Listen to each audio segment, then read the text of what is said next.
नमस्कार दोस्तों, आपका स्वागत है। हॉरर की दुनिया में यहां हम आपके लिए लाते हैं उन कहानियों को जो आपके रोंगटे खड़े कर देंगी और दिल की धड़कनों को तेज कर देंगी। ऐसी रहस्यमयी कहानियां जहां आपको हर पल डर और खौफ का एहसास होगा। आज की हमारी कहानी है यात्रा की शुरुआत। मेरी आपसे इतनी गुजारिश है कि आप अगर इस कहानी को पूरा सुनेंगे तो आपको सच में बहुत ज्यादा मजा आने वाला है। साथ ही अगर आप पहली बार हमारे इस चैनल पर आए हैं तो चैनल को अभी सब्सक्राइब कर लीजिए। ऐसा करने से हमारी और आपकी नजदीकियां बढ़ जाएंगी और आगे आने वाली वीडियो आप तक आसानी से पहुंच जाएंगी। तो ज्यादा समय न लेते हुए जल्दी से अपनी कहानी को शुरू करते हैं। आज की कहानी है एक ट्रक ड्राइवर की, जिसका नाम है राजेश सिंह। यह कहानी मैं आपको राजेश के नजरिए से सुनाने जा रहा हूं, जैसे कि वह खुद आपके सामने बैठकर अपनी जिंदगी का सबसे खौफनाक अनुभव बता रहा हो। तो तैयार हैं? चलिए इस भयावह सफर की शुरुआत करते हैं। मेरा नाम राजेश सिंह है।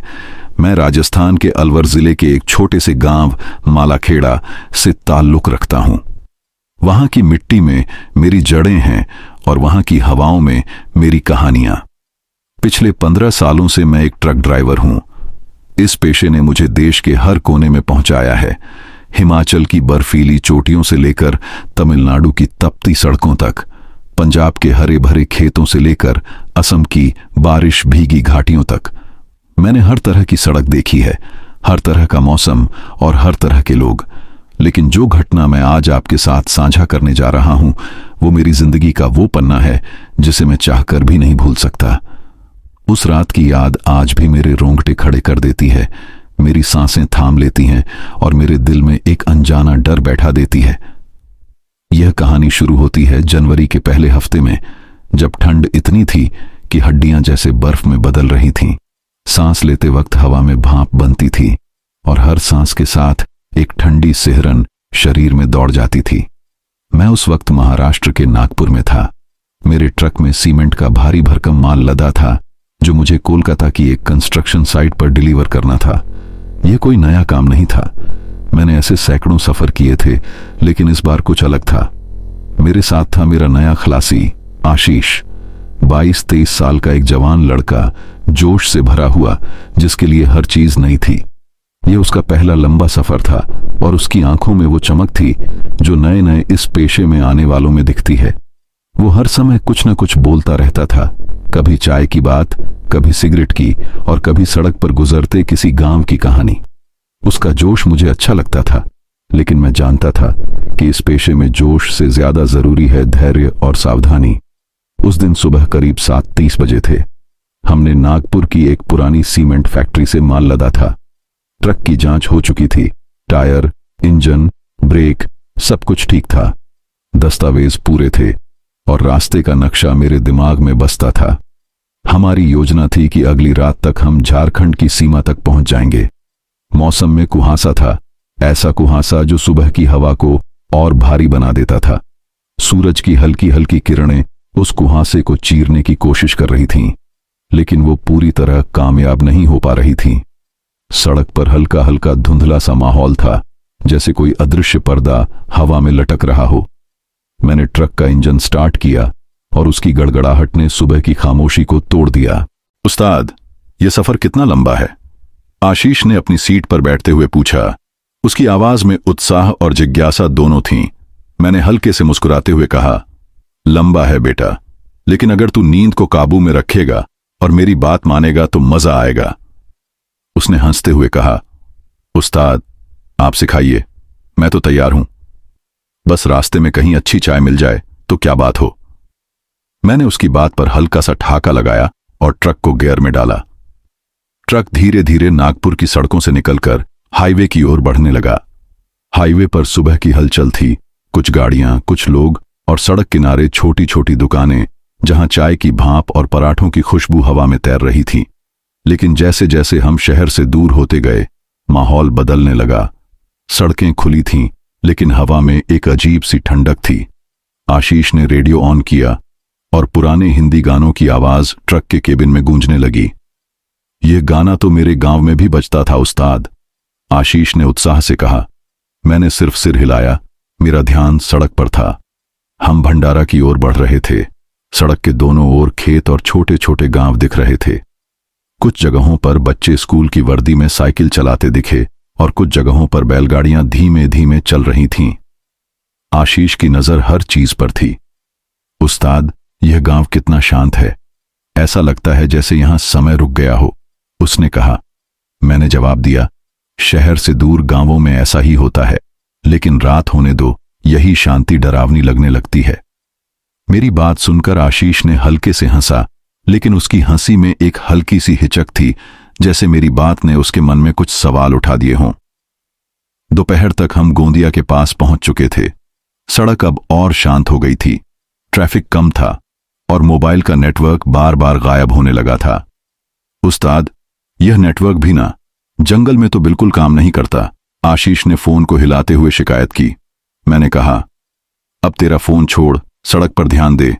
जंगल में नेटवर्क नहीं, सिर्फ हिम्मत काम आती है। मेरी बात सुनकर वो फिर मुस्कुराया, लेकिन मैं देख सकता था कि उसका जोश अब धीरे धीरे सवालों में बदल रहा था। दोपहर के 3 बजे के करीब हम गढ़चिरौली के पास जंगल वाले इलाके में दाखिल हुए।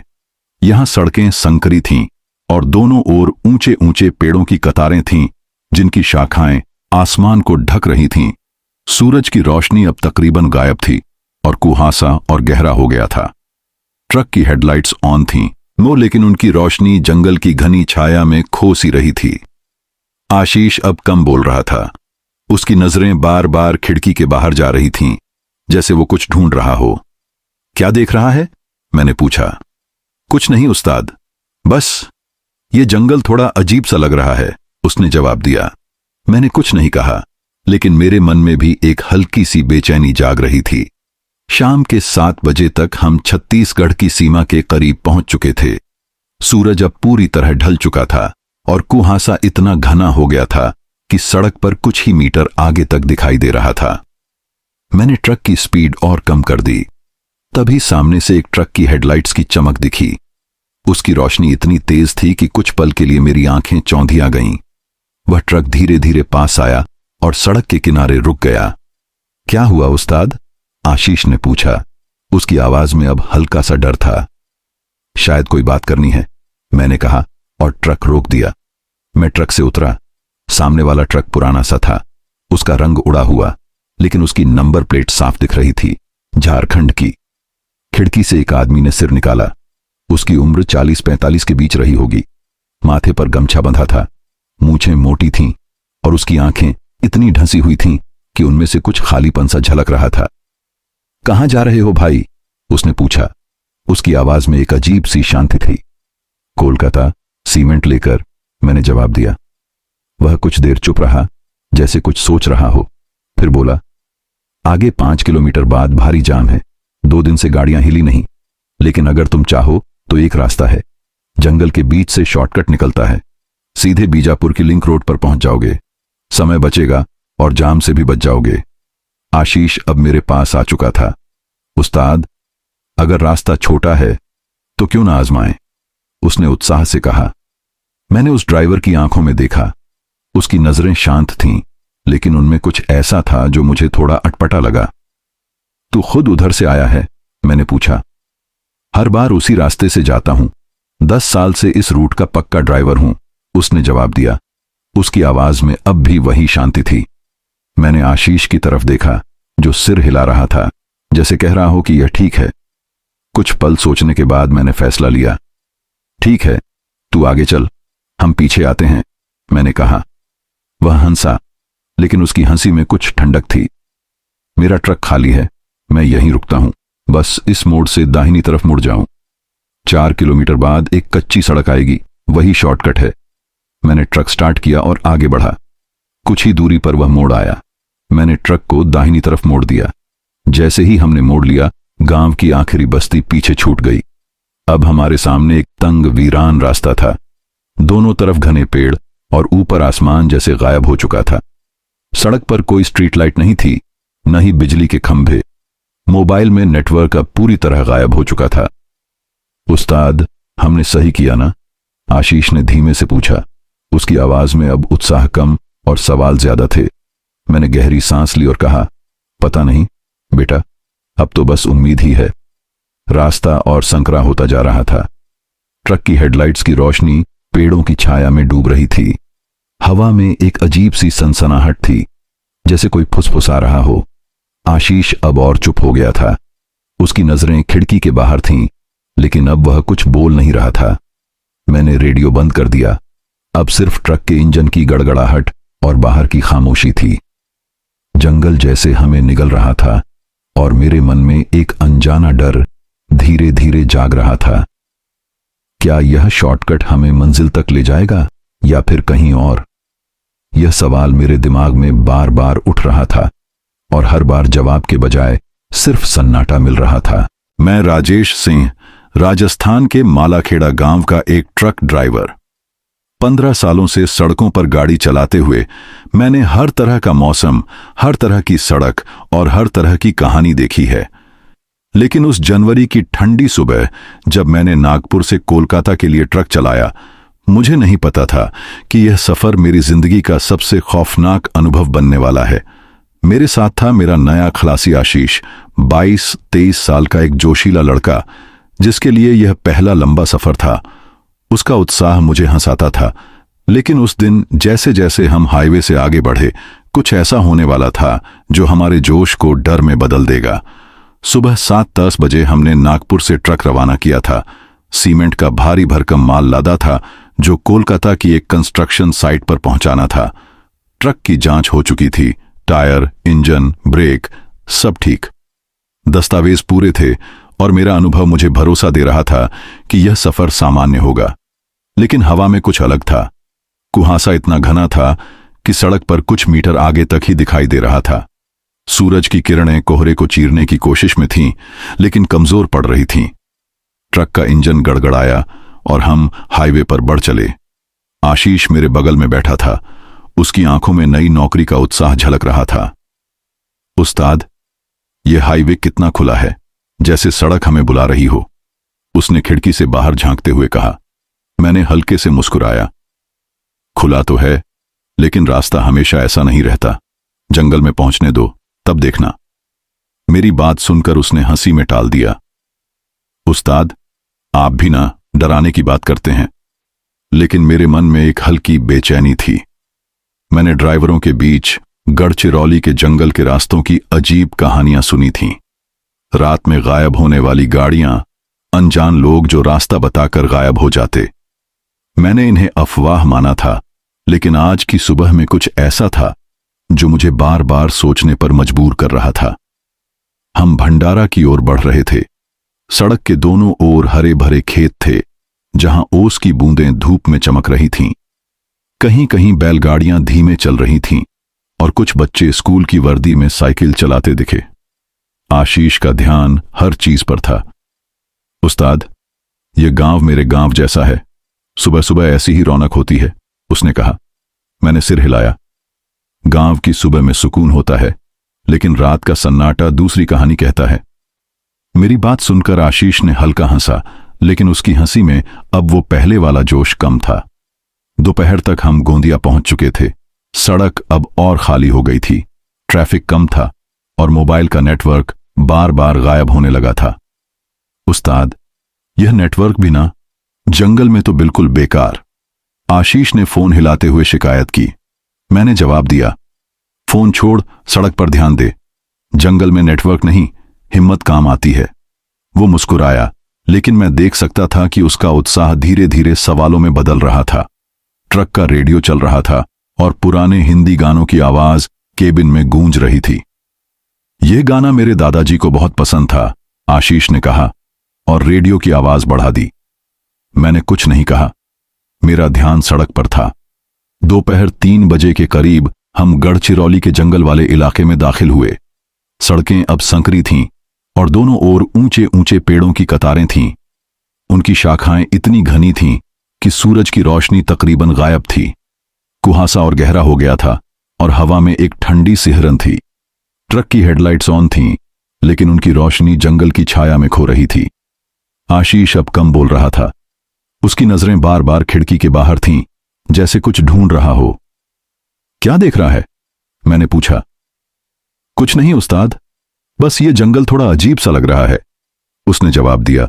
उसकी आवाज में हल्का डर था। मैंने कुछ नहीं कहा, लेकिन मेरे मन में भी बेचैनी जाग रही थी। जंगल का सन्नाटा इतना गहरा था कि ट्रक की गड़गड़ाहट भी तेज लगने लगी थी।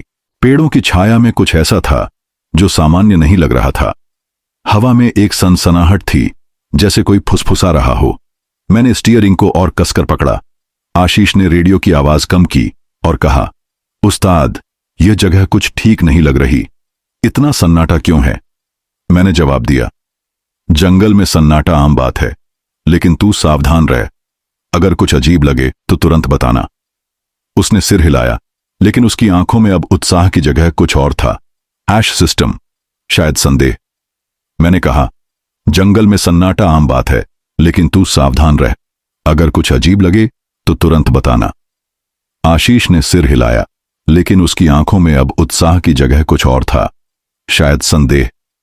मैंने उसकी बात पर ध्यान नहीं दिया, लेकिन मेरे मन में भी एक अजीब सी बेचैनी थी।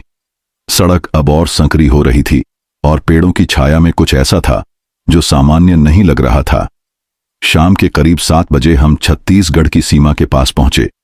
सूरज ढल चुका था और कुहासा इतना घना हो गया था कि सड़क पर कुछ ही मीटर आगे दिखाई दे रहा था। मैंने हेडलाइट्स चालू की और स्पीड कम कर दी। तभी सामने से एक ट्रक की हेडलाइट्स की चमक दिखी। उसकी रोशनी इतनी तेज थी कि कुछ पल के लिए मेरी आंखें चौंधिया गईं। वह ट्रक धीरे धीरे पास आया और सड़क के किनारे रुक गया। क्या हुआ उस्ताद? आशीष ने पूछा। उसकी आवाज में अब हल्का सा डर था। शायद कोई बात है, मैंने कहा और ट्रक रोक दिया। मैं ट्रक से उतरा। सामने वाला ट्रक पुराना सा था। उसका रंग उड़ा हुआ, लेकिन उसकी झारखंड नंबर प्लेट साफ दिख रही थी। खिड़की से एक आदमी ने सिर निकाला। उसकी उम्र 40-45 के बीच रही होगी। माथे पर गमछा बंधा था, मूंछें मोटी थीं और उसकी आंखें इतनी ढंसी हुई थीं कि उनमें एक अजीब सा खालीपन था। कहाँ जा रहे हो भाई? उसने पूछा। उसकी आवाज शांत थी, लेकिन उसमें कुछ ऐसा था जो मुझे अटपटा लगा। कोलकाता, सीमेंट लेकर, मैंने जवाब दिया। वह कुछ देर चुप रहा, जैसे कुछ सोच रहा हो। फिर बोला, आगे 5 किलोमीटर बाद भारी जाम है। 2 दिन से गाड़ियां अटकी हैं, लेकिन एक शॉर्टकट है, जंगल के बीच से। सीधे बीजापुर की लिंक रोड पर पहुंच जाओगे। समय बचेगा, जाम से भी बच जाओगे। आशीष अब मेरे पास आ चुका था। उस्ताद, अगर रास्ता छोटा है तो क्यों ना आजमाएं? उसने उत्साह से कहा। मैंने उस ड्राइवर की आंखों में देखा। उसकी नजरें शांत थीं, लेकिन उनमें कुछ था जो मुझे थोड़ा अजीब लगा। तू उधर से आया है? मैंने पूछा। हर बार उसी रास्ते से जाता हूं। 10 साल से इस रूट का पक्का ड्राइवर हूं, उसने जवाब दिया। मैंने आशीष की तरफ देखा, जो सिर हिला रहा था। कुछ पल सोचने के बाद मैंने फैसला लिया। ठीक है, तू आगे चल, हम पीछे आते हैं, मैंने कहा। वह हंसा, लेकिन उसकी हंसी में एक ठंडक थी। मेरा ट्रक खाली है, मैं यहीं रुकता हूं। बस इस मोड़ से दाहिनी तरफ मुड़ जाओ। 4 किलोमीटर बाद एक कच्ची सड़क आएगी, वही शॉर्टकट है। मैंने ट्रक स्टार्ट किया और आगे बढ़ा। कुछ ही दूरी पर वह मोड़ आया। मैंने ट्रक को दाहिनी तरफ मोड़ दिया। गांव की आखिरी बस्ती पीछे छूट गई। अब हम एक तंग, वीरान रास्ते पर थे। दोनों तरफ घने पेड़ और ऊपर आसमान जैसे गायब हो चुका था। सड़क पर कोई स्ट्रीट लाइट नहीं थी, न बिजली के खंभे। मोबाइल में नेटवर्क पूरी तरह गायब हो चुका था। उस्ताद, हमने सही किया ना? आशीष ने धीमे से पूछा। उसकी आवाज में अब उत्साह कम और सवाल ज्यादा थे। मैंने गहरी सांस ली और कहा, पता नहीं बेटा, अब तो बस उम्मीद ही है। रास्ता और संकरा होता जा रहा था। ट्रक की हेडलाइट्स की रोशनी पेड़ों की छाया में डूब रही थी। हवा में एक सनसनाहट थी, जैसे कोई फुसफुसा रहा हो। आशीष अब और चुप हो गया था। उसकी नजरें खिड़की के बाहर थीं, लेकिन अब वह कुछ बोल नहीं रहा था। मैंने रेडियो बंद कर दिया। अब सिर्फ ट्रक के इंजन की गड़गड़ाहट और बाहर की खामोशी थी। जंगल जैसे हमें निगल रहा था और मेरे मन में एक अनजाना डर धीरे धीरे जाग रहा था। क्या यह शॉर्टकट हमें मंजिल तक ले जाएगा या फिर कहीं और? यह सवाल मेरे दिमाग में बार बार उठ रहा था और हर बार जवाब के बजाय सिर्फ सन्नाटा मिल रहा था। मैं राजेश सिंह, अलवर, राजस्थान का एक ट्रक ड्राइवर। 15 सालों से सड़कों पर गाड़ी चलाते हुए मैंने बहुत कुछ देखा है, लेकिन उस जनवरी की ठंडी रात में जो हुआ वो मेरी जिंदगी का सबसे डरावना अनुभव बन गया। मेरे साथ था मेरा नया खलासी आशीष, जो अपने पहले लंबे सफर पर था। हम नागपुर से कोलकाता के लिए सीमेंट का माल लेकर निकले थे और अब एक अनजान ड्राइवर के बताए शॉर्टकट की वजह से एक वीरान जंगल वाले रास्ते पर थे। कुहासा घना था, सड़क संकरी और हवा में एक अजीब सी सनसनाहट। आशीष का जोश अब धीरे धीरे डर में बदल रहा था और मेरे मन में भी एक बेचैनी जाग रही थी। क्या हमने सही फैसला लिया था या ये शॉर्टकट हमें किसी ऐसी जगह ले जा रहा था जहां से लौटना मुश्किल था? हमने उस ड्राइवर की बात मानकर ट्रक को दाहिनी तरफ मोड़ लिया था। गांव की आखिरी बस्ती पीछे छूट गई थी और अब हम एक तंग कच्चे रास्ते पर थे। दोनों ओर घने जंगल थे, जिनके पेड़ इतने ऊंचे थे कि उनकी शाखाएं आसमान को ढक रही थीं। सड़क पर कोई स्ट्रीट लाइट नहीं थी, न ही बिजली के खंभे। ट्रक की हेडलाइट्स की रोशनी पेड़ों की छाया में डूब रही थी और मोबाइल का नेटवर्क पूरी तरह गायब हो चुका था। उस्ताद, हमने सही किया ना? आशीष ने धीमे से पूछा। उसकी आवाज में अब उत्साह की जगह सवाल और डर था। मैंने गहरी सांस ली और कहा, पता नहीं बेटा, अब तो बस उम्मीद ही है। लेकिन मेरे मन में भी एक सवाल बार बार उठ रहा था। क्या वो ड्राइवर सच बोल रहा था? उसकी आंखों में जो खालीपन था वो मुझे बार बार परेशान कर रहा था। रास्ता और संकरा होता जा रहा था।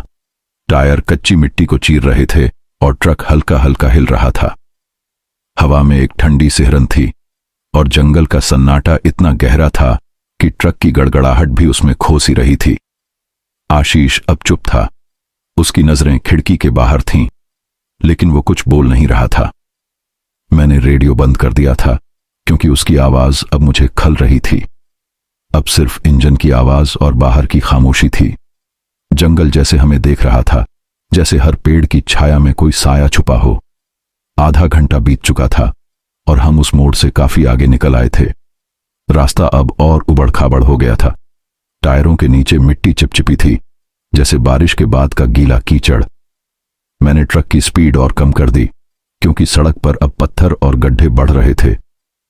उस्ताद, यह रास्ता तो जंगल के बीच से और गहरा जा रहा है, आशीष ने धीमे से कहा। उसकी आवाज में डर साफ सुनाई दे रहा था। हां, लेकिन वो ड्राइवर बोला था कि 4 किलोमीटर बाद एक कच्ची सड़क आएगी जो बीजापुर की लिंक रोड से मिलेगी। मैंने जवाब दिया, लेकिन मेरी आवाज में भी अब वो भरोसा नहीं था जो पहले था। तभी सामने एक जगह दिखी जहां सड़क 2 हिस्सों में बंट रही थी।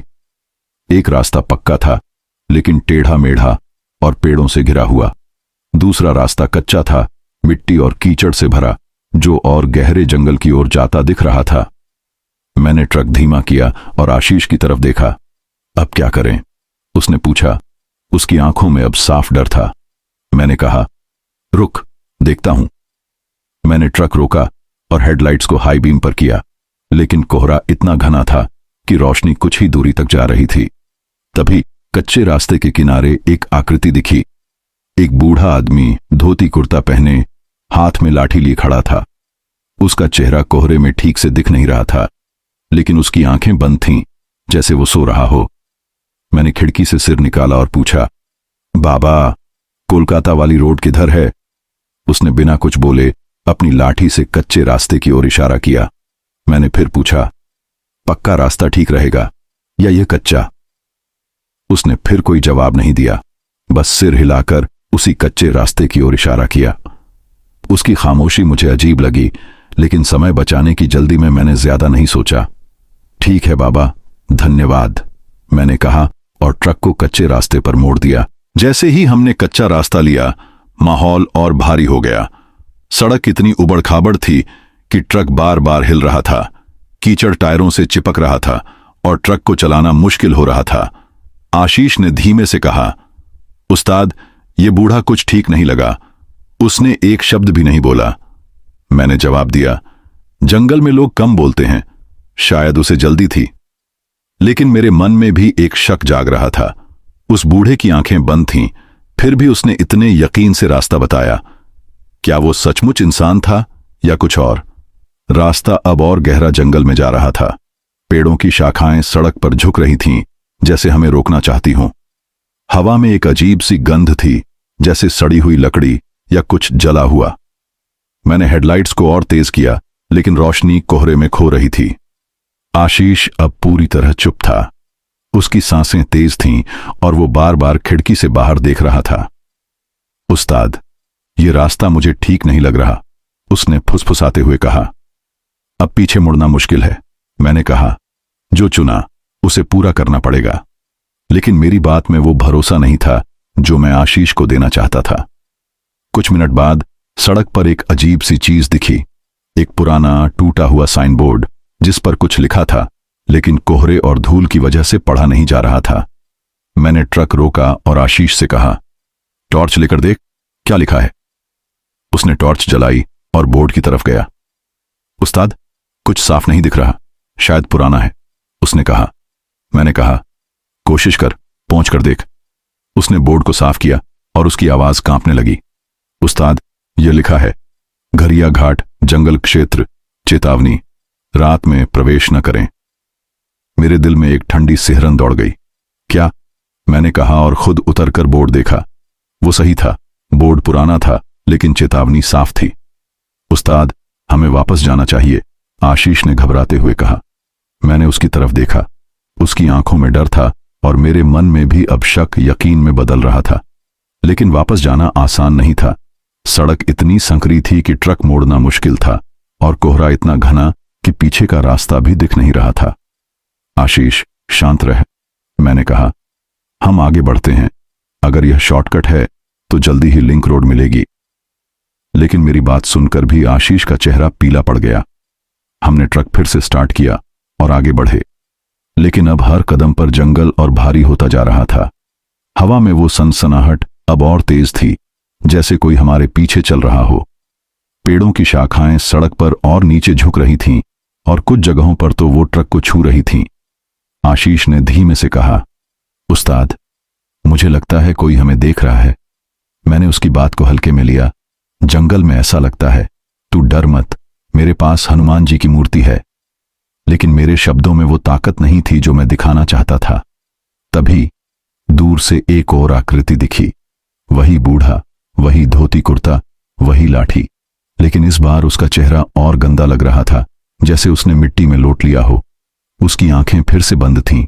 मैंने ट्रक धीमा किया, लेकिन रुकने की हिम्मत नहीं हुई। उस्ताद, ये वही बूढ़ा है, आशीष ने फुसफुसाया। मैंने कहा, चुप रह, कुछ मत बोल। हम धीरे से उसके पास से गुजरे। उसने फिर कोई आवाज नहीं की, बस अपनी लाठी से उसी रास्ते की ओर इशारा किया। मैंने गैस बढ़ाई और ट्रक को तेज किया। पीछे मुड़कर देखा, लेकिन वो गायब था। उस्ताद, यह ठीक नहीं है, आशीष ने कांपती आवाज में कहा। यह जंगल, यह रास्ता, यह बूढ़ा, कुछ गड़बड़ है। मैंने जवाब नहीं दिया। मेरे मन में भी अब डर घर कर रहा था, लेकिन मैंने खुद को समझाया कि यह बस जंगल का वहम है। शायद हम थक गए हैं, शायद कुहासा हमारे दिमाग से खेल रहा है। लेकिन वो साइन बोर्ड, वो चेतावनी और वो बूढ़े का बार बार दिखना, ये सब कुछ ज्यादा ही अजीब था। हम आगे बढ़े, लेकिन अब हर मोड़ पर मुझे लग रहा था कि हम उसी जगह वापस आ रहे हैं। जंगल का सन्नाटा अब और गहरा हो गया था। हवा में वो गंध और तेज थी और ट्रक की हेडलाइट्स अब सिर्फ कोहरे को चीर रही थीं। आशीष ने अपनी सीट पर सिकुड़कर बैठ गया था। उसकी सांसें तेज थीं।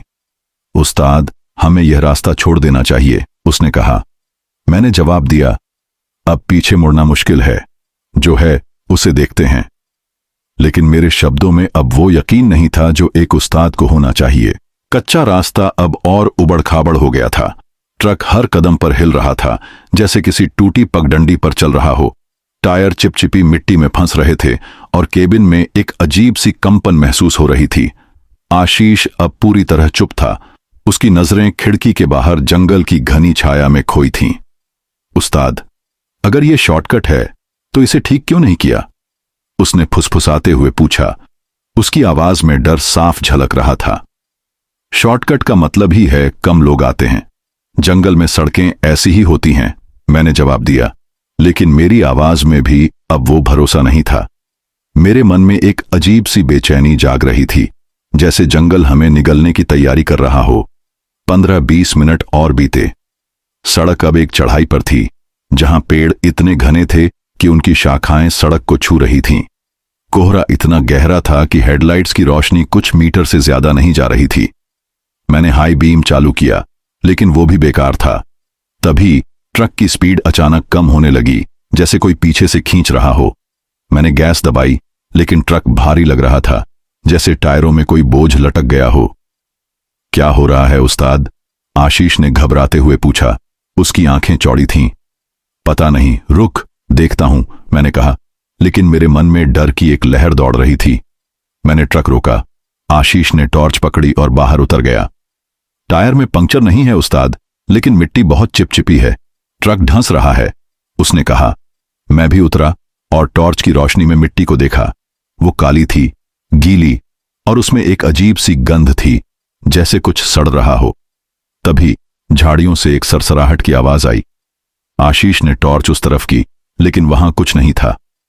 कोई है उस्ताद, उसने फुसफुसाया। उसकी आवाज कांप रही थी।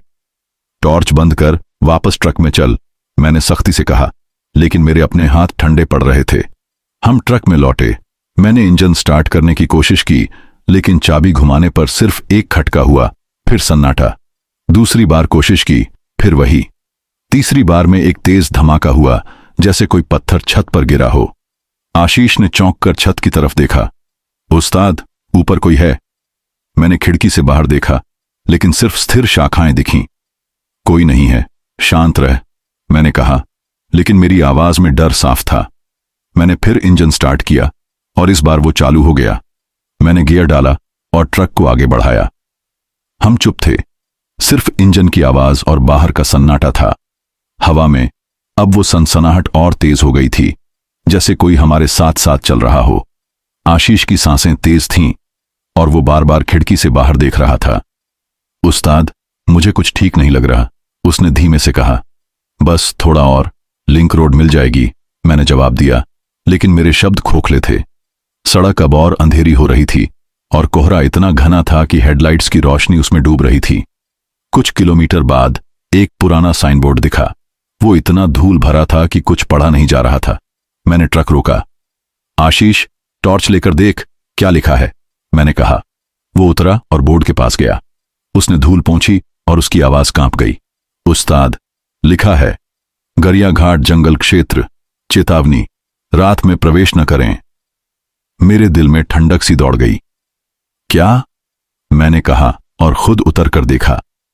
वो सही था। बोर्ड पुराना था, लेकिन चेतावनी साफ थी। उस्ताद, हमें वापस जाना चाहिए, आशीष ने घबराते हुए कहा। उसका चेहरा पीला पड़ गया था। मैंने उसकी तरफ देखा। मेरे मन में भी डर था, लेकिन सड़क इतनी संकरी थी कि ट्रक मोड़ना नामुमकिन था। कोहरा इतना घना था कि पीछे का रास्ता भी नहीं दिख रहा था। शांत रह आशीष, हम आगे बढ़ते हैं, लिंक रोड मिलनी चाहिए, मैंने कहा, लेकिन मेरी आवाज में वो यकीन नहीं था। हम फिर ट्रक में बैठे और आगे बढ़े। रास्ता अब और डरावना हो गया था। पेड़ों की शाखाएं सड़क पर और नीचे झुक रही थीं, जैसे हमें रोकना चाहती हो। हवा में वो सड़ी हुई गंध और तेज थी। तभी ट्रक की छत पर फिर से एक खरखराहट की आवाज आई, जैसे कोई नाखूनों से खुरच रहा हो। आशीष ने डर से मेरी बांह पकड़ ली। उस्ताद, ये क्या था? उसने फुसफुसाया। कुछ नहीं, शायद कोई शाखा छू गई, मैंने कहा, लेकिन मेरे अपने हाथ कांप रहे थे।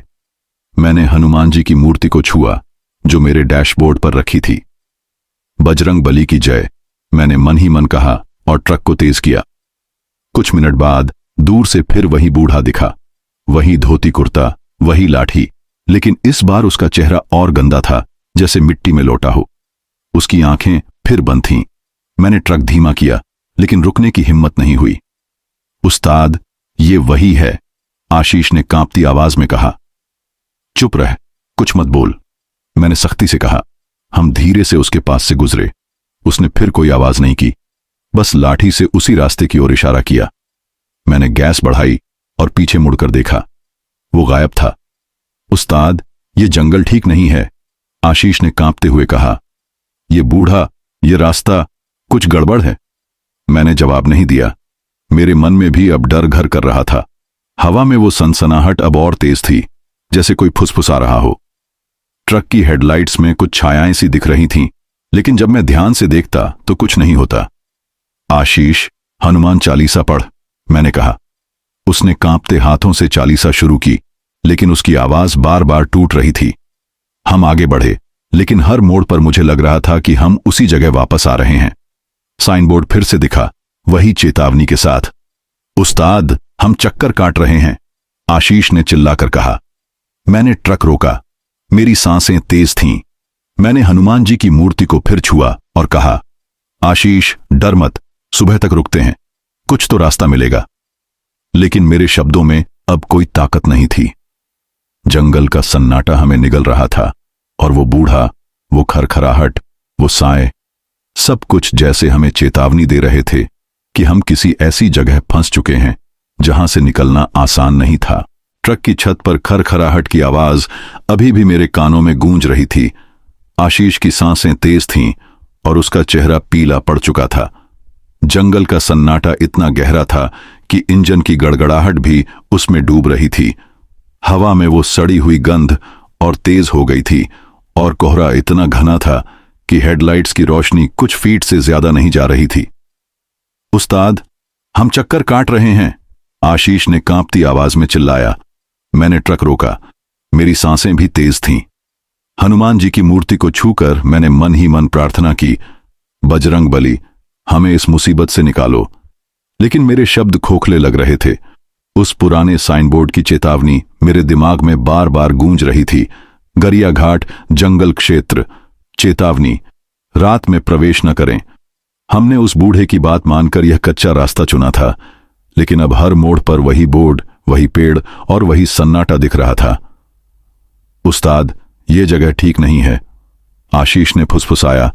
उसकी आंखें डर से चौड़ी थीं। हमें वापस जाना चाहिए। मैंने उसकी तरफ देखा। आशीष, सड़क इतनी संकरी है कि ट्रक मोड़ना मुश्किल है, और कोहरा इतना घना है कि पीछे का रास्ता भी नहीं दिख रहा। मेरी आवाज में अब वो ताकत नहीं थी जो एक उस्ताद को होनी चाहिए। मैंने फिर से इंजन स्टार्ट करने की कोशिश की। चाबी घुमाई, लेकिन सिर्फ एक खटका हुआ, फिर सन्नाटा। दूसरी बार कोशिश की, फिर वही। तीसरी बार में एक तेज धमाका हुआ, जैसे कोई भारी चीज छत पर गिरी हो। आशीष ने डर से मेरी बांह पकड़ ली।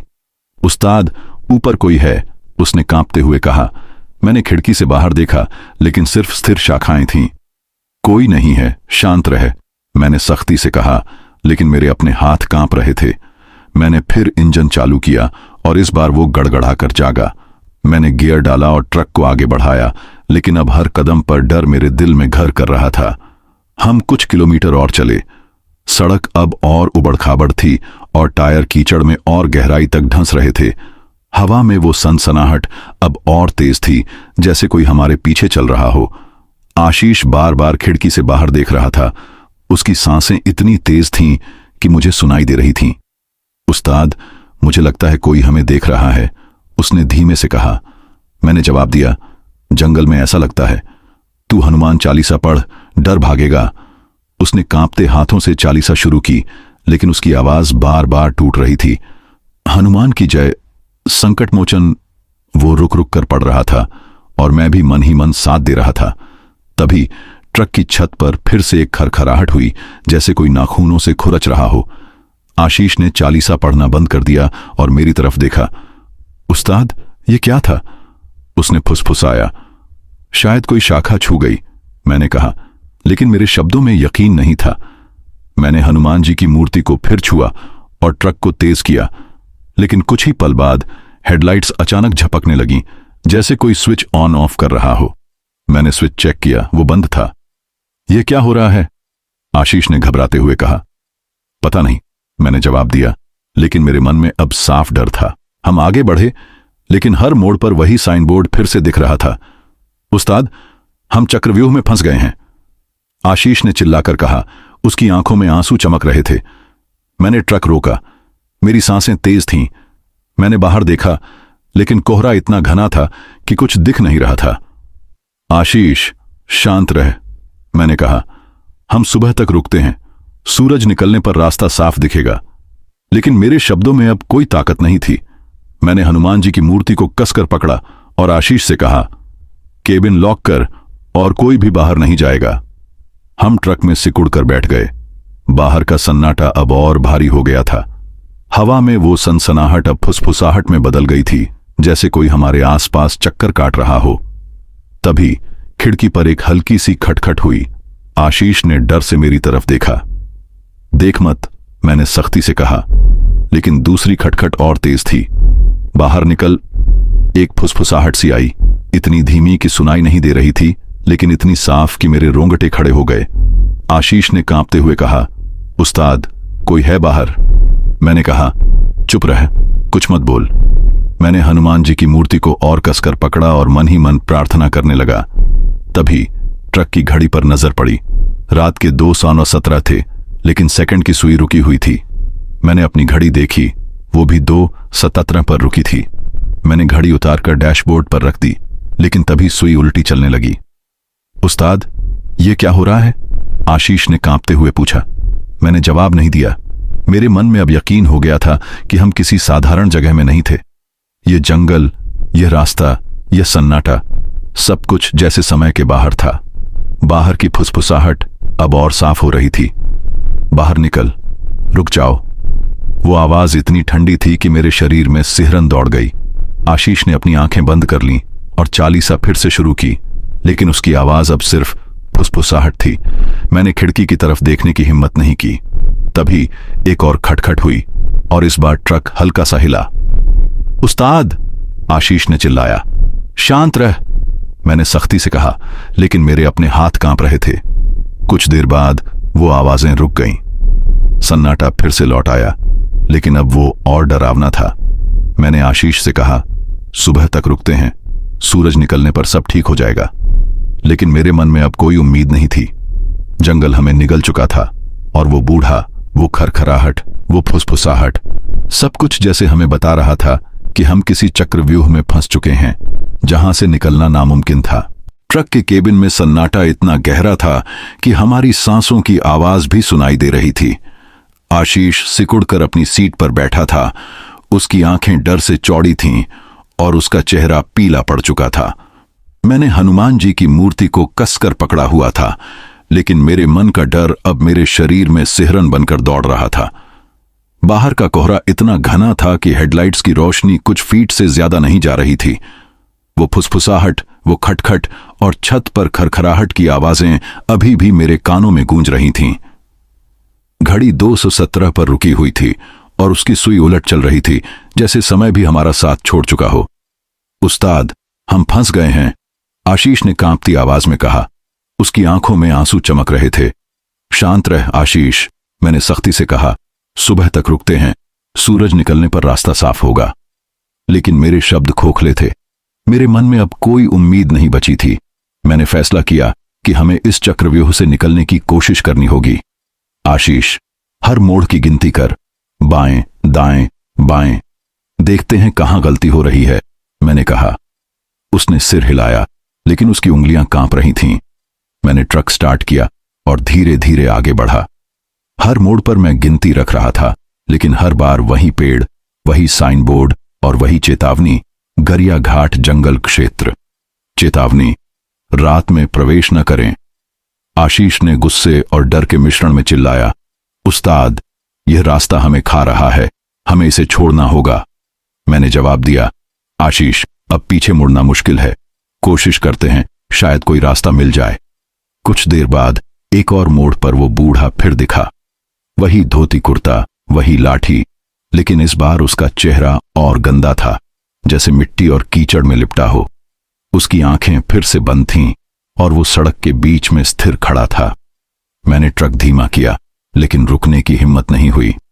उस्ताद, ये वही है, आशीष ने फुसफुसाया।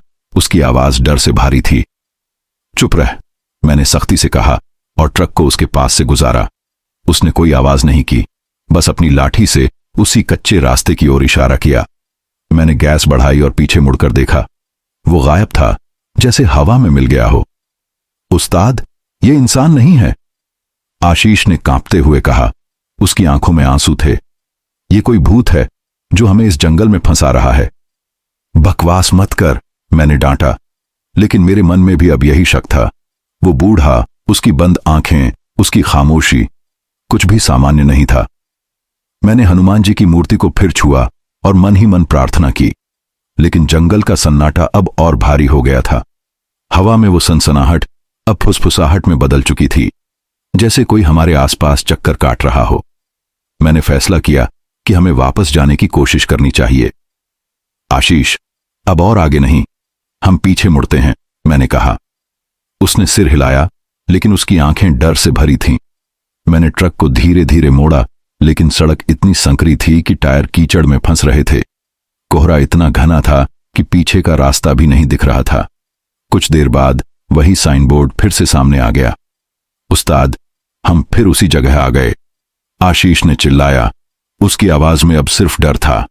मैंने ट्रक रोका। मेरी सांसें तेज थीं और मेरा दिल जोर जोर से धड़क रहा था।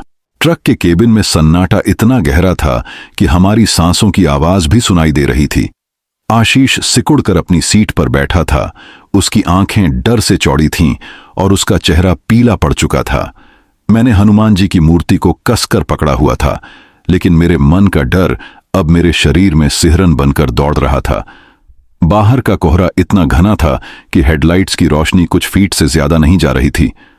वो फुसफुसाहट, वो खटखट और छत पर खरखराहट की आवाजें अभी भी मेरे कानों में गूंज रही थीं।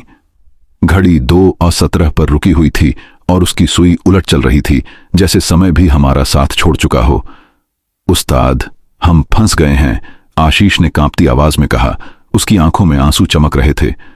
शांत रह आशीष, मैंने सख्ती से कहा। सुबह तक रुकते हैं, सूरज निकलने पर रास्ता साफ होगा। लेकिन मेरे शब्द खोखले थे। मेरे मन में अब कोई उम्मीद नहीं बची थी। मैंने फैसला किया कि हमें इस चक्रव्यूह से निकलने की कोशिश करनी होगी। आशीष, हर मोड़ की गिनती कर, बाएं दाएं बाएं, देखते हैं कहां गलती हो रही है, मैंने कहा। उसने सिर हिलाया, लेकिन उसकी उंगलियां कांप रही थीं। मैंने ट्रक स्टार्ट किया और धीरे धीरे आगे बढ़ा। हर मोड़ पर मैं गिनती रख रहा था, लेकिन हर बार वही पेड़, वही साइन बोर्ड और वही चेतावनी। गरिया घाट, जंगल क्षेत्र, चेतावनी, रात में प्रवेश न करें। आशीष ने गुस्से और डर के मिश्रण में चिल्लाया, उस्ताद, यह रास्ता हमें खा रहा है, हमें इसे छोड़ना होगा। मैंने जवाब दिया, आशीष, अब पीछे मुड़ना मुश्किल है, कोशिश करते हैं, शायद कोई रास्ता मिल जाए। कुछ देर बाद एक और मोड़ पर वो बूढ़ा फिर दिखा। वही धोती कुर्ता, वही लाठी, लेकिन इस बार उसका चेहरा और गंदा था, जैसे मिट्टी और कीचड़ में लिपटा हो। उसकी आंखें फिर से बंद थीं और वो सड़क के बीच में स्थिर खड़ा था। मैंने ट्रक धीमा किया, लेकिन रुकने की हिम्मत नहीं हुई। उस्ताद, ये वही है, आशीष ने फुसफुसाया। उसकी आवाज डर से भारी थी। चुप रह, मैंने सख्ती से कहा और ट्रक को उसके पास से गुजारा। उसने कोई आवाज नहीं की, बस अपनी लाठी से उसी कच्चे रास्ते की ओर इशारा किया। मैंने गैस बढ़ाई और पीछे मुड़कर देखा। वो गायब था, जैसे हवा में मिल गया हो। उस्ताद, ये इंसान नहीं है, आशीष ने कांपते हुए कहा। उसकी आंखों में आंसू थे। ये कोई भूत है जो हमें इस जंगल में फंसा रहा है। बकवास मत कर, मैंने डांटा, लेकिन मेरे मन में भी अब यही शक था। वो बूढ़ा, उसकी बंद आंखें, उसकी खामोशी कुछ भी सामान्य नहीं था। मैंने हनुमान जी की मूर्ति को फिर छुआ और मन ही मन प्रार्थना की, लेकिन जंगल का सन्नाटा अब और भारी हो गया था। हवा में वो सनसनाहट अब फुसफुसाहट में बदल चुकी थी, जैसे कोई हमारे आसपास चक्कर काट रहा हो। मैंने फैसला किया कि हमें वापस जाने की कोशिश करनी चाहिए। आशीष, अब और आगे नहीं, हम पीछे मुड़ते हैं, मैंने कहा। उसने सिर हिलाया, लेकिन उसकी आंखें डर से भरी थीं। मैंने ट्रक को धीरे धीरे मोड़ा, लेकिन सड़क इतनी संकरी थी कि टायर कीचड़ में फंस रहे थे। कोहरा इतना घना था कि पीछे का रास्ता भी नहीं दिख रहा था। कुछ देर बाद वही साइन बोर्ड फिर से सामने आ गया। उस्ताद, हम फिर उसी जगह आ गए, आशीष ने चिल्लाया। उसकी आवाज में अब सिर्फ डर था। मैंने ट्रक रोका। मेरी सांसें तेज थीं और मेरा दिल जोर जोर से धड़क रहा था। आशीष, शांत रह, मैंने कहा, लेकिन मेरी आवाज कांप रही थी। मैंने बाहर देखा। कोहरा अब और गहरा हो गया था और हवा में वो सड़ी हुई गंध इतनी तेज थी कि सांस लेना मुश्किल हो रहा था। तभी ट्रक की खिड़की पर फिर से एक हल्की सी खटखट हुई। आशीष ने डर से मेरी बांह पकड़ ली। उस्ताद, वो फिर आया, उसने फुसफुसाया। देख मत, मैंने सख्ती से कहा, लेकिन मेरे अपने हाथ ठंडे पड़ रहे थे। दूसरी खटखट और तेज थी और इस बार एक फुसफुसाहट साफ सुनाई दी। रुक जाओ, ये तुम्हारा रास्ता है। वो आवाज इतनी ठंडी थी कि मेरे रोंगटे खड़े हो गए।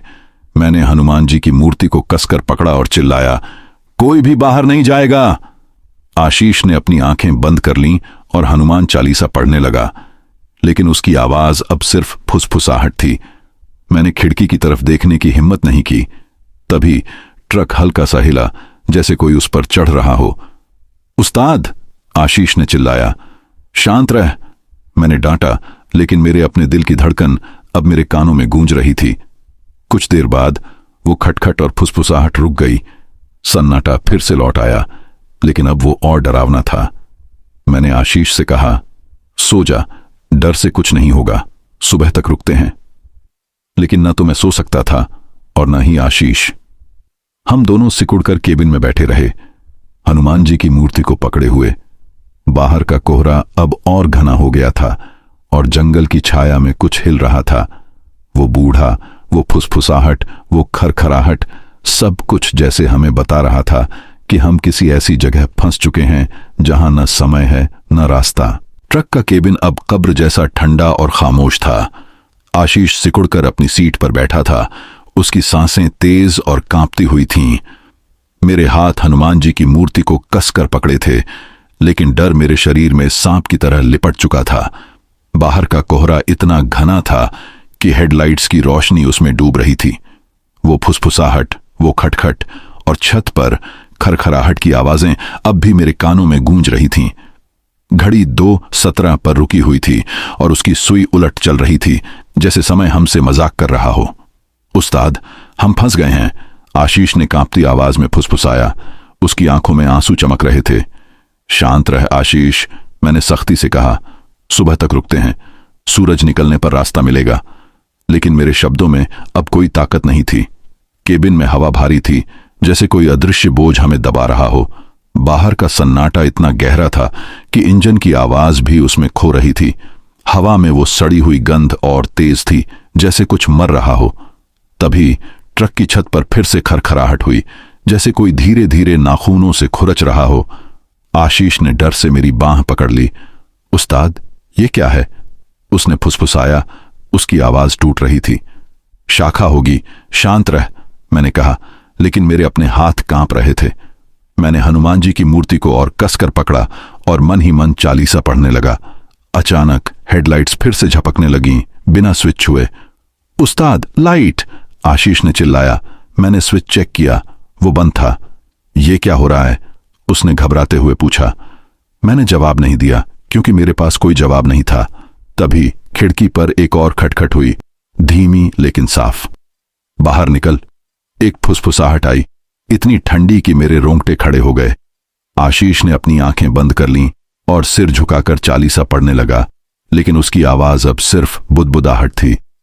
हनुमान की जय, संकट मोचन। वो बार बार रुक रहा था।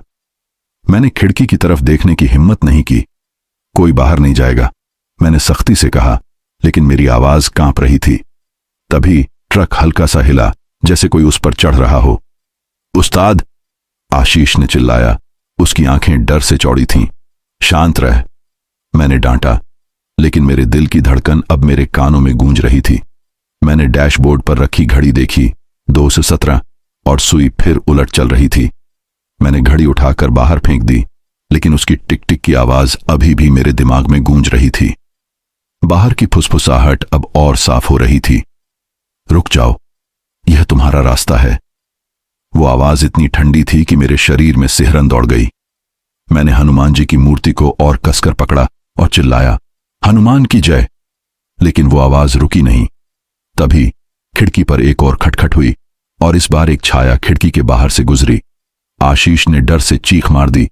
उस्ताद, वो बाहर है, उसने कहा। उसकी उंगलियां मेरी बांह में गड़ रही थीं। देख मत, मैंने चिल्लाया, लेकिन मेरी नजर खिड़की की तरफ चली गई।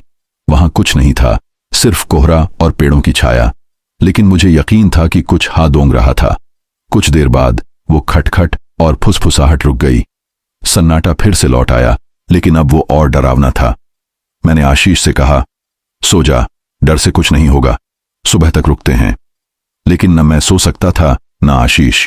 हम दोनों सिकुड़कर केबिन में बैठे रहे, हनुमान जी की मूर्ति को पकड़े हुए। बाहर का कोहरा अब और घना हो गया था और जंगल की छाया में कुछ हिल रहा था। तभी एक और खरखराहट हुई, इस बार ट्रक के नीचे से। उस्ताद, वो नीचे है, आशीष ने फुसफुसाया। मैंने उसे चुप रहने का इशारा किया और टॉर्च जलाई, लेकिन जैसे ही मैंने टॉर्च की रोशनी खिड़की से बाहर डाली, वो अपने आप बुझ गई। ये क्या हो रहा है?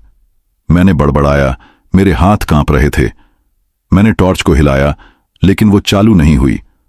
तभी ट्रक की छत पर फिर से खरखराहट हुई और इस बार वो इतनी तेज थी कि लगा जैसे कोई छत को चीर देगा।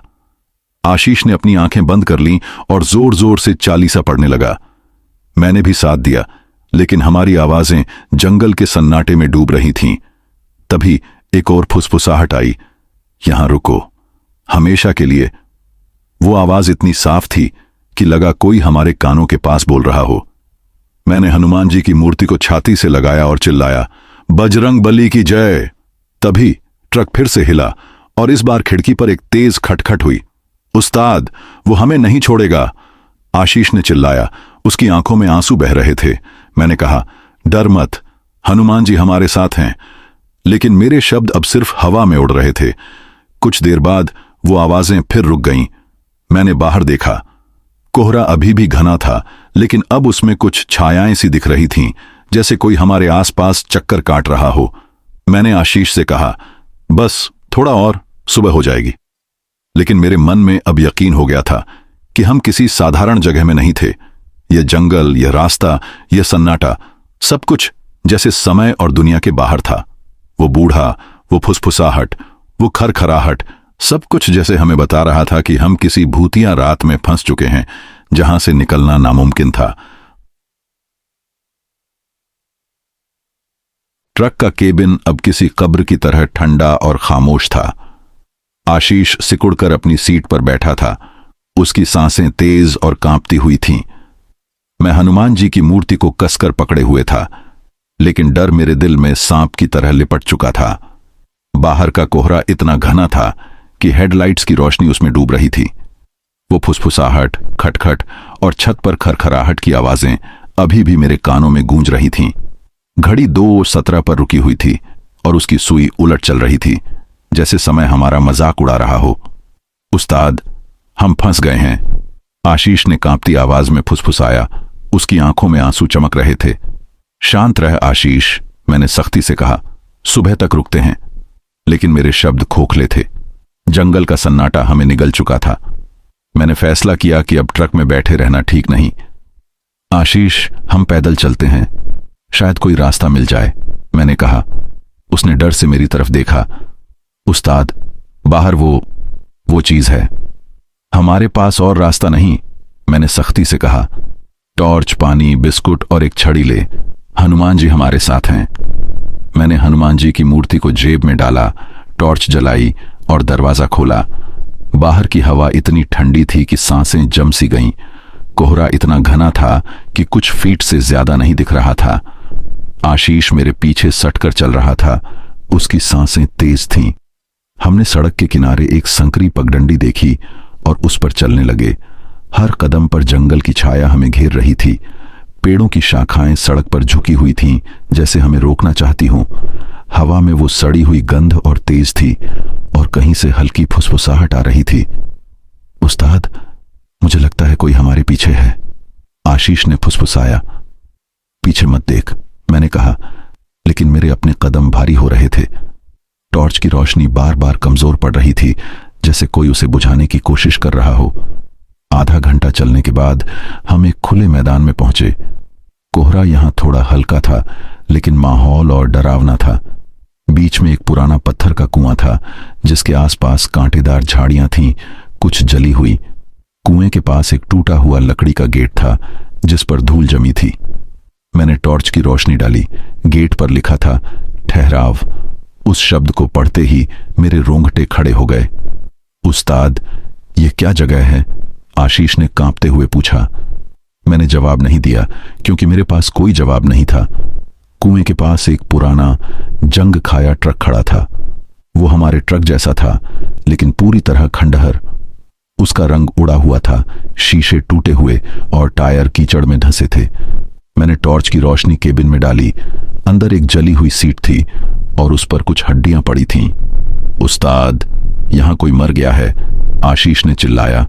उसकी आवाज डर से टूट रही थी। मैंने उसे चुप रहने का इशारा किया, लेकिन मेरे अपने पैर कांप रहे थे। तभी एक आवाज आई, रुक जाओ। वो फुसफुसाहट इतनी साफ थी कि लगा कोई हमारे कानों के पास बोल रहा हो। हम पलटे, लेकिन वहां कोई नहीं था। सिर्फ एक हल्की हंसी की आवाज जंगल में गूंजी और फिर खामोशी। उस्ताद, हमें यहां से जाना चाहिए, आशीष ने कहा। उसकी आंखों में आंसू थे। मैंने टॉर्च की रोशनी कुएं की तरफ डाली। उसका पानी काला था और उसमें कुछ हिल रहा था, जैसे कोई छाया। आशीष, पीछे मत देख, बस चल, मैंने कहा। हमने गेट पार किया। गेट के ऊपर एक टूटा हुआ लैंप लटक रहा था, जो हल्का हल्का कांप रहा था। हवा में अब वो जली हुई गंध और तेज थी। हम एक संकरी पगडंडी पर चलने लगे, लेकिन कुछ कदम बाद मुझे एहसास हुआ कि हमारा आया रास्ता गायब हो चुका था। उस्ताद, हम कहाँ हैं? आशीष ने कांपते हुए पूछा। मैंने जवाब नहीं दिया। तभी वो बूढ़ा फिर दिखा। वही धोती कुर्ता, वही लाठी, लेकिन इस बार उसका चेहरा और गंदा था, जैसे मिट्टी में सना हो।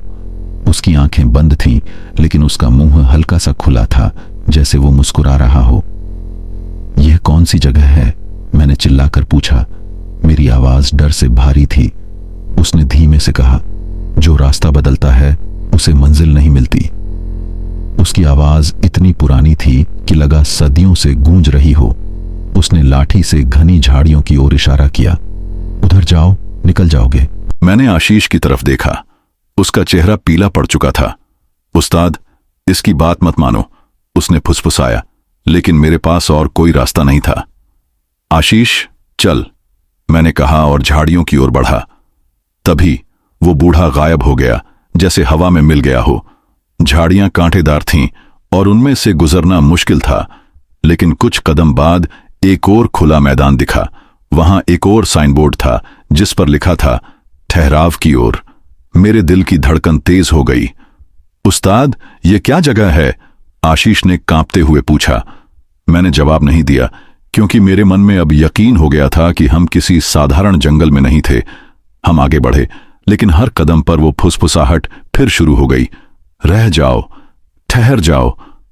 वो आवाज अब चारों तरफ से आ रही थी। टॉर्च की रोशनी बार बार बुझ रही थी और हवा में वो सड़ी हुई गंध अब असहनीय थी। आशीष ने मेरी बांह पकड़ ली।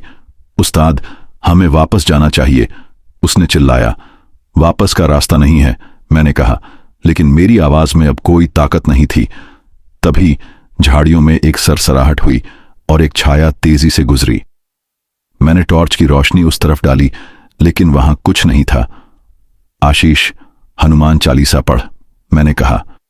उसने कांपते हुए चालीसा शुरू की, लेकिन उसकी आवाज डर से टूट रही थी। मैंने हनुमान जी की मूर्ति को छुआ और मन ही मन प्रार्थना की, लेकिन जंगल का सन्नाटा अब और गहरा था, और वो खंडहर ट्रक, वो कुआं और वो साइन बोर्ड, सब कुछ जैसे हमें बता रहा था कि हम किसी ऐसी जगह फंस चुके हैं जहां से निकलना नामुमकिन था। जंगल का सन्नाटा अब हमें पूरी तरह निगल चुका था। कोहरा इतना घना था कि टॉर्च की रोशनी कुछ फीट से आगे नहीं जा रही थी। आशीष मेरे पीछे सटकर चल रहा था। उसकी सांसें तेज और कांपती हुई थीं। मेरे हाथ में हनुमान जी की मूर्ति थी, लेकिन डर मेरे दिल में सांप की तरह लिपट चुका था। वो बूढ़े की फुसफुसाहट, वो खरखराहट और वो काले कुएं की छाया अभी भी मेरे दिमाग में गूंज रही थी। साइन बोर्ड का शब्द ठहराव मेरे मन में बार बार उभर रहा था, जैसे कोई मुझे चेतावनी दे रहा हो। उस्ताद, हमें यहां से निकलना होगा, आशीष ने कांपती आवाज में कहा। उसकी आंखों में आंसू चमक रहे थे। चल, रुकना नहीं है, मैंने सख्ती से कहा, लेकिन मेरी आवाज में अब वो ताकत नहीं थी। हम उस बूढ़े के बताए रास्ते पर चल पड़े, जहां उसने घनी झाड़ियों की ओर इशारा किया था। कांटेदार झाड़ियां हमारी त्वचा को चीर रही थीं और हर कदम पर हवा में वो सड़ी हुई गंध और तेज हो रही थी। टॉर्च की रोशनी बार बार कमजोर पड़ रही थी, जैसे कोई उसे बुझाना चाहता हो। कुछ कदम बाद झाड़ियां खत्म हुईं और सामने एक पुराना टूटा फूटा मिट्टी का घर दिखा। उसका दरवाजा आधा खुला था और अंदर से एक हल्की सी रोशनी टिमटिमा रही थी। उस्ताद, यह क्या जगह है? आशीष ने फुसफुसाया। उसका चेहरा पीला पड़ चुका था। मैंने जवाब नहीं दिया क्योंकि मेरे पास कोई जवाब नहीं था। मैंने हनुमान जी की मूर्ति को कसकर पकड़ा और धीरे धीरे दरवाजे की ओर बढ़ा। आशीष मेरे पीछे सटकर चल रहा था। जैसे ही हमने दरवाजा पार किया, एक ठंडी हवा का झोंका आया और दरवाजा अपने आप पीछे से बंद हो गया। उस्ताद, आशीष ने चिल्लाया और उसने दरवाजे को खोलने की कोशिश की, लेकिन वो टस से मस नहीं हुआ। शांत रह, मैंने कहा, लेकिन मेरे अपने पैर कांप रहे थे। मैंने टॉर्च की रोशनी चारों तरफ डाली। घर के अंदर एक पुरानी मेज थी, कुछ टूटी कुर्सियां और दीवारों पर जाले लटक रहे थे। मेज पर एक टूटा हुआ हनुमान जी का मूर्ति थी जिसका चेहरा धूल से ढका था। मैंने मेज की ओर देखा। उस पर कुछ पुराने कागज पड़े थे, धूल और जालों से ढके हुए। मैंने एक कागज उठाया और धूल पोंछी। उस पर लिखा था, जो यहां आता है वो हमेशा रह जाता है। मेरे रोंगटे खड़े हो गए। उस्ताद, ये क्या है? आशीष ने कांपते हुए पूछा। उसकी नजर उस कागज पर थी। मैंने जवाब नहीं दिया। तभी दीवार पर एक पुरानी तस्वीर दिखी। उसमें एक ट्रक ड्राइवर था, गमछा बांधे, और उसके पास एक ट्रक खड़ा था, हमारे ट्रक जैसा। उसका चेहरा अजीब तरह से जाना पहचाना था। उस्ताद, यह तो वो ड्राइवर है, आशीष ने चिल्लाया। उसकी आवाज डर से टूट रही थी। मैंने तस्वीर को गौर से देखा। वो वही ड्राइवर था जिसने हमें शॉर्टकट बताया था, लेकिन तस्वीर इतनी पुरानी थी कि लग रहा था जैसे दशकों पहले की हो। यह कैसे हो सकता है? मैंने बड़बड़ाया। तभी एक दराज अपने आप खुला और उसमें से एक पुरानी डायरी बाहर गिरी। मैंने डायरी उठाई। उस पर लिखा था, हरनाम सिंह, ड्राइवर। मैंने पन्ने पलटे। डायरी में लिखा था, यह घर नहीं, भूल है। जो इस रास्ते पर आता है वो ठहराव में फंस जाता है। मैंने शॉर्टकट लिया और अब मैं यहां हमेशा के लिए हूं। मेरे हाथ कांपने लगे। उस्ताद, यह क्या है? आशीष ने कांपती आवाज में पूछा। पता नहीं, मैंने कहा, लेकिन मेरे मन में अब यकीन हो गया था कि हम किसी साधारण जगह में नहीं थे। तभी एक फुसफुसाहट गूंजी, तुम अब हमारे हो। वो आवाज इतनी ठंडी थी कि मेरे शरीर में सिहरन दौड़ गई। मैंने टॉर्च की रोशनी चारों तरफ डाली, लेकिन कोई नहीं था। उस्ताद, वो आ रहा है, आशीष ने चिल्लाया। मैंने पलट कर देखा। दरवाजे पर वो गमछा वाला ड्राइवर खड़ा था। उसका चेहरा अब बदल रहा था। पहले वो बूढ़ा, फिर जवान, फिर वो बूढ़ा जिसे हमने रास्ते पर देखा था। मैं रास्ता दिखाता हूं, उसने कहा। उसकी आवाज इतनी गहरी थी कि लगा जैसे जमीन से आ रही हो। ठहराव में स्वागत है। मैंने हनुमान जी की मूर्ति निकाली और उसके सामने रख दी। हनुमान की जय, मैंने चिल्लाया। वो साया पीछे हटा, जैसे मूर्ति की रोशनी उसे जला रही हो। आशीष, चल, मैंने चिल्लाया। हमने पीछे का रास्ता ढूंढा, लेकिन वहां कोई दरवाजा नहीं था। तभी एक दूसरा कमरा दिखा जिसका दरवाजा खुला था। हम उसकी ओर भागे। अंदर आशीष बैठा था, वही आशीष, लेकिन उसकी आंखें खाली थीं और वो रस्सियों से बंधा था। उस्ताद, मुझे बचाओ, उसने चिल्लाया। मैंने पलटकर देखा। मेरे पीछे वाला आशीष गायब था। मेरे रोंगटे खड़े हो गए। ये क्या है? मैंने चिल्लाया। मैंने उस आशीष को खोला, लेकिन जैसे ही रस्सियां खुलीं, वो हंसा। एक ऐसी हंसी जो इंसानी नहीं थी। तूने मुझे छुआ, अब तू भी ठहराव का है, उसने कहा, और उसका चेहरा बदलकर उस बूढ़े का हो गया। मैंने हनुमान जी की मूर्ति को फिर से उठाया और चिल्लाया, हनुमान की जय। घर हिलने लगा, जैसे कोई भूकंप आ गया हो। वो साया चीखा और पीछे हट गया। मैंने एक खुला दरवाजा देखा और उसकी ओर भागा। बाहर निकलते ही मैंने आशीष को देखा, वास्तविक आशीष, जो कांप रहा था। उस्ताद, मैं यहीं था, उसने कहा। मैंने उसे पकड़ा और भागा। घर पीछे हिल रहा था और वो फुसफुसाहट अब चीख में बदल गई थी। वापस आओ, ठहराव तुम्हारा है।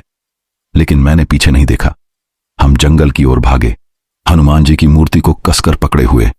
वो साया अब भी पीछे था, लेकिन उसकी आवाज धीमी पड़ रही थी।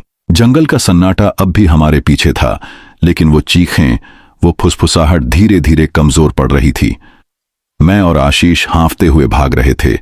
हनुमान जी की मूर्ति मेरे हाथ में कसकर जकड़ी थी। कोहरा अभी भी घना था, लेकिन अब उसमें एक हल्की सी रोशनी दिख रही थी, जैसे सूरज की किरणें उसे चीरने की कोशिश कर रही हों। मेरे पैर कांप रहे थे, लेकिन मैं रुका नहीं। आशीष मेरे पीछे सटकर भाग रहा था। उसकी सांसें तेज थीं और उसकी आंखों में डर के साथ अब एक हल्की सी उम्मीद थी। उस्ताद, वो पीछे नहीं आ रहा, उसने कांपती आवाज में कहा। मैंने पीछे मुड़कर नहीं देखा। बस भाग आशीष, रुकना नहीं, मैंने चिल्लाया। हम एक संकरी पगडंडी पर पहुंचे जो अब थोड़ी साफ दिख रही थी। कोहरा धीरे धीरे हल्का हो रहा था और हवा में वो सड़ी हुई गंध अब कम थी। कुछ कदम बाद हमें हमारा ट्रक दिखा, वही जिसे हम छोड़कर आए थे। वो उसी जगह खड़ा था जैसे हमने उसे छोड़ा था। उस्ताद, ट्रक, आशीष ने चिल्लाया। उसकी आवाज में राहत थी। मैंने दौड़कर ट्रक का दरवाजा खोला और केबिन में चढ़ गया। आशीष मेरे पीछे था। मैंने चाबी घुमाई और इस बार इंजन बिना किसी रुकावट के गड़गड़ाकर चालू हो गया। हनुमान की जय, मैंने मन ही मन कहा और गियर डाला। ट्रक तेजी से आगे बढ़ा। सड़क अब थोड़ी पक्की दिख रही थी और कोहरा और हल्का हो गया था। हम उस भयानक घर, उस कुएं और उस साइन बोर्ड से दूर जा रहे थे, लेकिन मेरे मन में अभी भी डर था। वो बूढ़ा, वो गमछा वाला ड्राइवर, वो फुसफुसाहट, क्या वो सचमुच पीछे छूट गए थे? मैंने आशीष की तरफ देखा। उसका चेहरा अभी भी पीला था, लेकिन उसकी आंखों में अब डर के साथ थोड़ा सुकून था। उस्ताद, हम निकल आए? उसने धीमे से पूछा। हां आशीष, निकल आए, मैंने कहा, लेकिन मेरी आवाज में अभी भी शक था।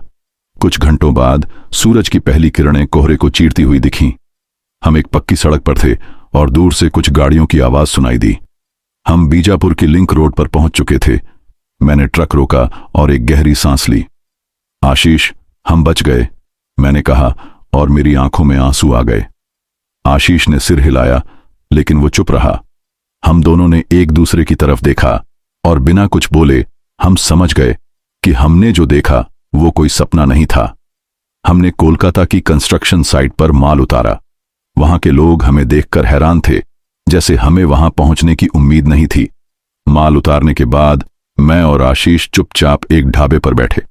चाय की चुस्की लेते हुए आशीष ने धीमे से कहा, उस्ताद, वो जगह, वो ठहराव, वो क्या था? मैंने जवाब नहीं दिया।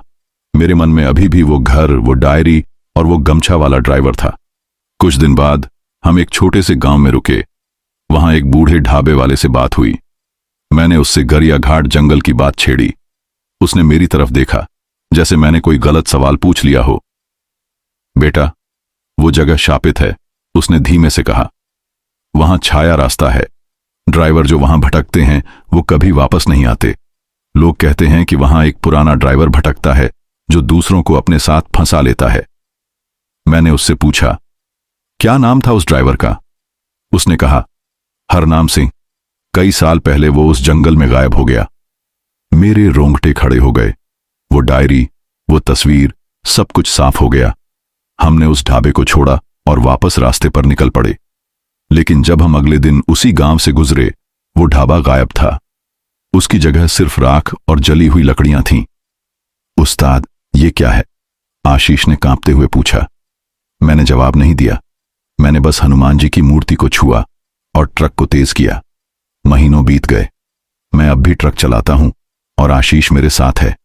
मेरे पास हमेशा हनुमान जी की मूर्ति और एक ताबीज रहता है। लेकिन रात के सन्नाटे में जब सड़क खाली होती है, मुझे कभी कभी वो गमछा वाला ड्राइवर दिखता है। वो सड़क के किनारे खड़ा होता है, अपनी ढंसी हुई आंखों से मुझे देखता है और लाठी से किसी अनजान रास्ते की ओर इशारा करता है। मैं ताबीज छूता हूं, हनुमान चालीसा पढ़ता हूं और गैस बढ़ा देता हूं। वो अभी भी वहां है, अगले जल्दबाज ड्राइवर का इंतजार करता हुआ। तो दोस्तों, ये कहानी यहीं पर समाप्त होती है।